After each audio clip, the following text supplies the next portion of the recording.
What's up, guys?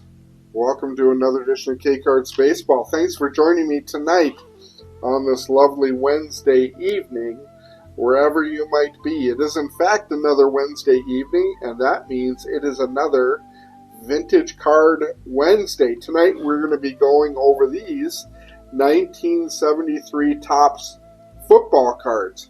Some things about this particular set, or these cards that we're going to go over, they are all going to be Hall of Famers. There aren't going to be any creases on any of these cards. They're going to be generally in very good to excellent condition. So excited to get into that. I did also make a bonus video yesterday that I put out. It was of my top 10 vintage cards in my PC from the 1950s and 1960s. So if you haven't had a chance to check that video out, I highly recommend it. It was a good video, and I would definitely encourage you guys to check that out. I would greatly appreciate it. I am not in my normal studio, so I don't know what the lighting is going to be like in this video. We'll try and make the best of it. So let's get into these cards. First up, we have Deacon Jones, and this card is going to be off center, left to right, probably 98-2, and top to bottom is going to be 80-20, let's call it.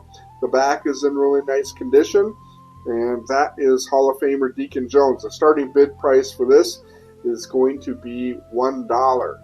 Next up, we have Tinglehoff for my Minnesota Vikings, one of the guys that was one of my favorite players when I was a young man. Look at this. Guy was a center. He was a center for an extremely long time for the Vikings out of Nebraska. He was 6'2", 235. Can you imagine that for a center nowadays? But he was a really good center and definitely a Hall of Famer. This card is, let's say, 95-5, right to left. Top to bottom is going to be 90-10. That is the Tinglehoff card. Starting bid price for this is going to be $1 as well. Jack Ham for the Pittsburgh Steelers, Hall of Fame linebacker for the Steelers. The centering on this card, left to right, is 80-20. Top to bottom is going to be the same. The back is in really nice condition. The starting bid price for this is going to be $1 as well.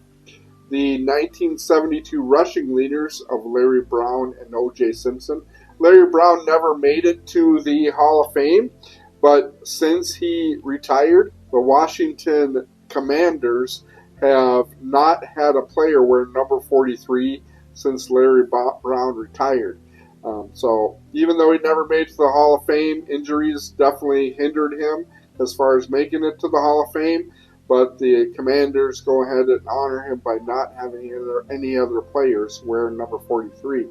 O.J. Simpson, we all know about O.J. Simpson. This card is going to be off-center, left to right, 80-20. Top to bottom is actually pretty decent. There is some fraying in the top edge of the card, and the corners, the right and the left edge, are fairly dinged up. But this card I'm going to put at a starting bid price of $1.50. John Riggins is next up. This card is centering issue is 80-20 left to right. Top to bottom is basically the same. The back is in nice condition. There is what looks to be a rubber band, or not really a paper clip, but a rubber band mark on the left edge. However, there isn't any creases on the card at all. It's funny looking at John Riggins with the afro in a Jets uniform rather than a Washington uniform. But the starting bid price for the John Riggins is going to be $1.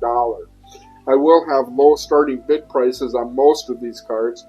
We will have some higher end Hall of Famers here in a minute, and those bid prices might be a little bit higher on the starting bid price. Next up is Carl Eller, again for my Minnesota Vikings. This card is, let's call it 90-10 left to right, and also top to bottom. The back is in nice condition. It's actually centered fairly well on the back. The starting bid price for this is going to be $1 as well. Good corners on this card. Not really any major things, but there is some flaws on each one of the minor flaws on each one of the corners. This guy was, if you don't know about Fred Biletnikoff, he was a awesome wide receiver for a long time for the Oakland Raiders. I don't know if he ever played for the Los Angeles Raiders, but I know he definitely was a stud for the Oakland Raiders. There is some gum stain on the back of the card. The front of the card is actually in really nice condition. The centering on this card is actually pretty good. I would call it 70-30, both top to bottom and left to right. The starting bid price for this is going to be $1 as well. He looks like an old man in this particular picture. He was born in 1943, so this would be when he's 30 years old, but he looks significantly older than that. But man, was he a good wide receiver. He caught everything that was thrown at him at all times. Never was the fastest guy, but you would just throw it up to him and he would always catch it. Larry Csonka, I called him always a mutter running back. He was not a finesse guy at all. He was straight at you, in your face kind of running back. Definitely tough yards. But anyways, the centering on this card is 90-10 left to right. Top to bottom is going to be the same. The back of the card is in really nice shape. And we will start the bid price, I'm guessing $1.50, maybe $2 on this card, because the corners are pretty solid and nice condition. Bob Griese, the quarterback for the Miami Dolphins for a significant amount of time. There is a slight wrinkle in the bottom of the card. You can see it right there. It doesn't appear to go through to the back of the card, however. So, but the centering on this card, left to right, is, let's say, 70-30. Top to bottom is 90-10. Starting bid price for this card is going to be $1 as well. Alan Page, the only guy to win the NFL MVP award as a defensive player. Quite an amazing accomplishment. Centering on this card is pretty much 50-50 left to right, probably 70-30 top to bottom. It is going to be slightly off left to right on the back of the card. Really nice conditioned card. There is a flaw in the bottom right-hand corner of the card, and also a slight flaw in the upper left. The other corners are in pretty decent shape. So $2 on the Alan Page card. Lots of Vikings. We got Fran Tarkenton. It is funny seeing Vikings helmets without the Vikings logo on it, the Helga horns as we call them up here in Minnesota country. Anyways, this card is going to be off center 90-10 left to right. Top to bottom is going to be 80-20. The back is in nice condition. $2 as a starting bid price for the Sir Francis Tarkenton card. Now we're getting into some of the higher end cards. Dick Butkus, Fran Tarkenton being one of them. The centering on this card is 70-30 left to right. Top to bottom is pretty much 50-50. Super nice Dick Butkus card. Corners are in okay shape. There is a slight flaw in the bottom right, and there is slight dinging on the rest of the corners. The back of the card is in nice shape. There is a slight wax stain here on the back. I could probably get that off with the dryer sheet. I'll have to check that out. But the starting bid price on the Dick Butkus is only $2. Franco Harris. I'm not sure. I should have checked before I started making this video whether or not this is his rookie card. I think it very well might be his rookie card. Anyways, the centering on this card, 90-10 left to right. Top to bottom is probably about the same. The back is in nice shape. Corners are in really nice shape. There is a slight surface flaw. You can see it right there on the light.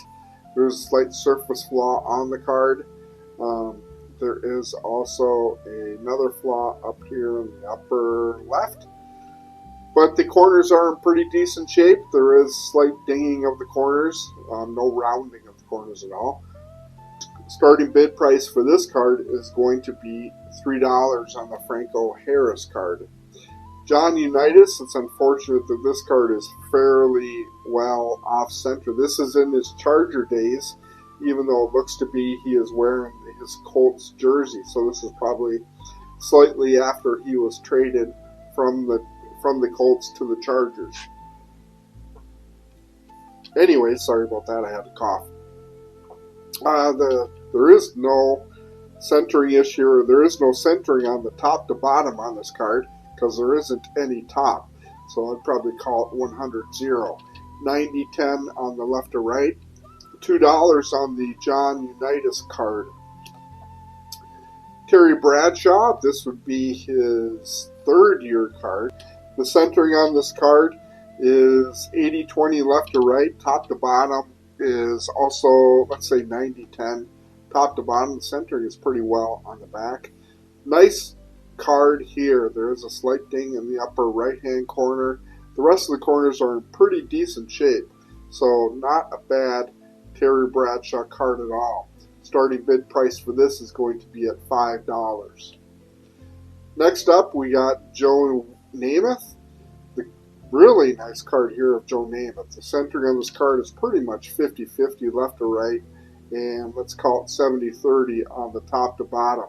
This is kind of a cool card with his name on his winter cap that he has on.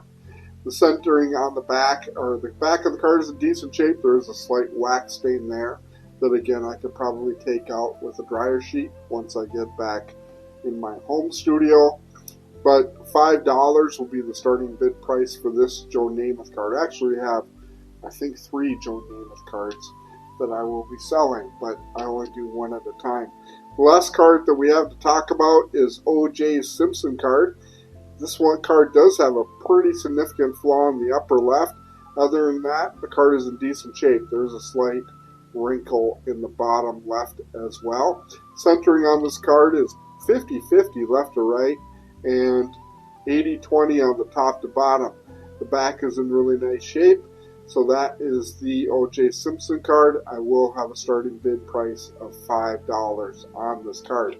So that is it for the 1973 cards that we do have up for auction coming up shortly, most likely, like I said, on Sunday. I do have the statewide card show that I will be attending on Saturday. So I will be making a video at the card show. I'm going to be on the hunt for some baseball, vintage baseball in particular, so look forward to that show, and hopefully you guys can check out that video.